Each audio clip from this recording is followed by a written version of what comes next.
everyone, and welcome to Greyhammer. Today we're going to be doing a video on mead brewing. It was kind of my 200 subscriber special.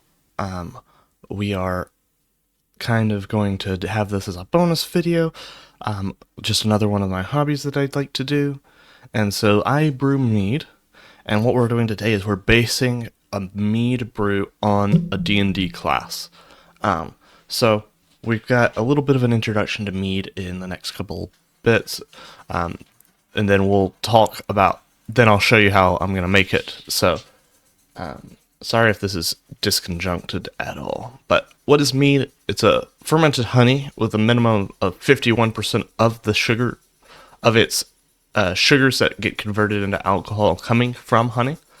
Some other definitions is a melomel is 49% or less of that remaining sugar is coming from fruit, and metheglin is 49% or less of those sugars coming from spices and herbs.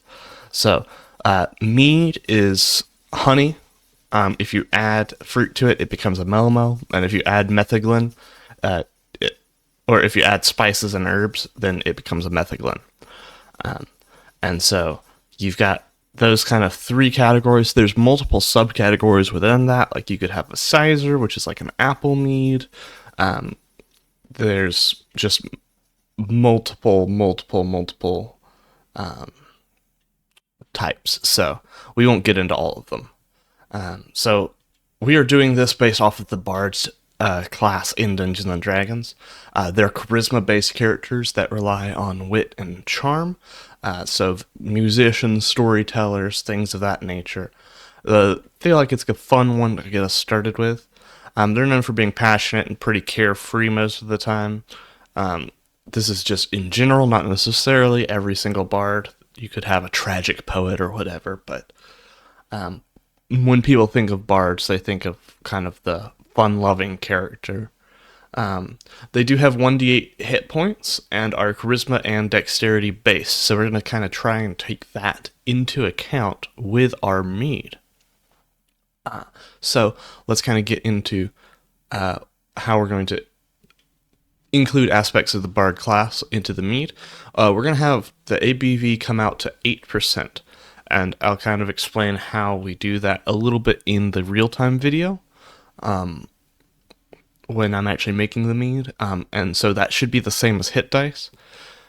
It should also have different fruit flavors to emphasize the variety within the bard class, and so different fruit flavors because we want it sweet and kind of fun, but we want it diverse because there's a lot of ways you can bring the bard class together. I'm doing passion fruit and strawberry because light and sweet flavors, and then passion fruit for a passionate character. It kind of makes sense. Our recipe is we're going to use 24 ounces of local honey for a 1 gallon batch, champagne yeast and spring water. That's going to be it for the first primary fermentation. For the secondary fermentation, which is after it's brewed all the alcohol, we'll take 12 ounces of passion fruit cubes that are thawed and 8 ounces of diced strawberries. So this is going to add a bit more fruity flavor. So this won't be converted into alcohol. We'll cold crash it, which just means we'll put it in the refrigerator for a few days to kill any remaining yeast. And then we're going to put this, the passion fruit and strawberries in. At least I'm pretty sure this is how it goes. I haven't ever done a secondary fermentation. I've only ever done primary fermentation. So if this doesn't go the way that I plan, then, you know, this is a new process for me doing it this way. So let's talk a bit about the equipment. You'll see this in the video, but we have a glass carboy. It doesn't look exactly like this one. We've got a siphon with its tubing, an airlock, and a sanitizer. So we'll be using Star San. When we move into the actual me creating it, that's going to be a time lapse of me cleaning all this equipment.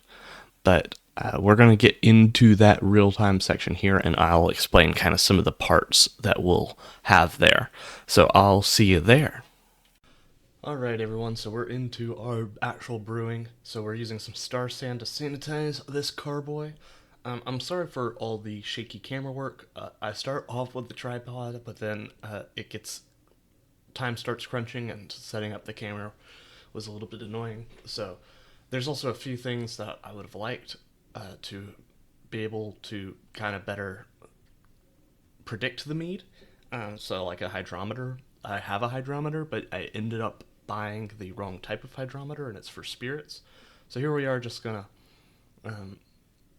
sort of sanitize with that star sand.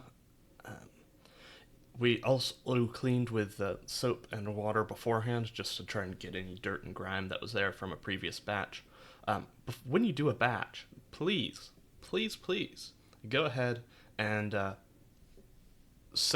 clean it first, because it's a lot harder to clean later. So here we're gonna just shake it. Sorry for me setting up the camera like this, but I wanted time to talk about it anyway. So shaking it to just make sure it makes contact with all surfaces, because that just kind of makes that work out pretty well. This clip won't take too long, don't you worry. And then we're gonna sanitize some of the equipment, and I can talk a little bit about some of the equipment that we use. Sanitize everything. That's an airlock and a spatula. You'll see why we need a spatula in a bit. Just a little bit of star sand goes a long way. And so they're just going to use warm water, and then I'll just use a scrub brush and just kind of make sure any nasty bugs that are there just get cleaned off.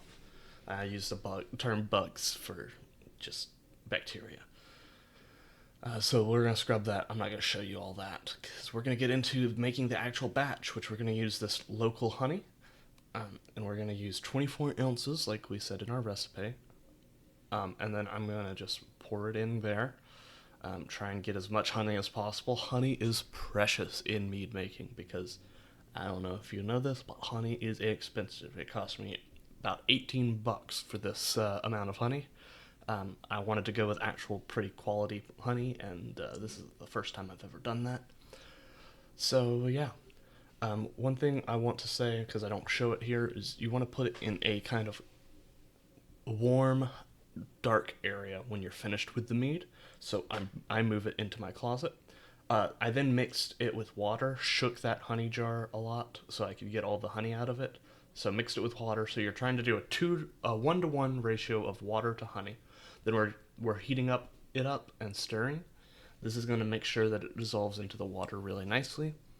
Spring water would probably be preferable, but I just use tap water. Our tap water is pretty clean, even if it does have a bunch of lime in it. So this here is what we call the must. So we're just pouring that straight on in. I can say that I have seen bubbling, so we are getting fermentation already.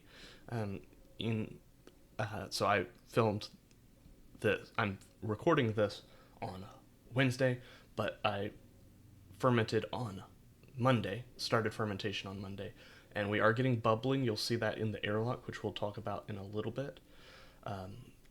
So we are doing pretty good on that front. We're just going to fill the rest up with water. Again, spring water would be better. You want some headspace, but not a lot. You don't want too much oxygen in the container, and so you just kind of want to fill it up most of the way. So we're just kind of doing that now. So water and honey is all that's been added so far, and it's really simple. And that's going to be the beauty of this batch. Secondary fermentation is where things are going to get significantly more complicated. And hopefully it will go fine. So yeah, we left a little bit of headspace. Now we're going to use this champagne yeast. This is going to have a pretty high alcohol tolerance, so I know it's not going to get kicked out of fermentation. Also, use scissors to open these, because I struggle for a bit, but I figured it would give me enough space to talk about it, because it was a little difficult to talk about, just have enough time to talk. This took a lot shorter than I thought, but I think it's good. 10-minute video, 11-minute video. So yeah, scissors, use them. And we're just going to pour this straight in. There's a lot of kind of talk about pitching it in warm water. Our water is already pretty warm from just heating that honey up a little bit. And so now we're just going to rinse out all that yeast that's in the funnel still. and then we're going to shake it. I don't show the shaking because if I showed all the shaking that I do in this video, it would be a lot of shaking. We're going to put the airlock on next. Here I'm just kind of showing, this is me adding water to the airlock, and this will just keep air from getting into the container. So you add it up to the fill line, you pop the lid on, and we're going to add it to the bung. If you did like this content, don't forget to like, comment, and subscribe. But that's going to be it for this episode. We're just kind of nearing it in. We're going to put it in the closet after this, and once it stops bubbling, we will go ahead and check it out. Bye, guys.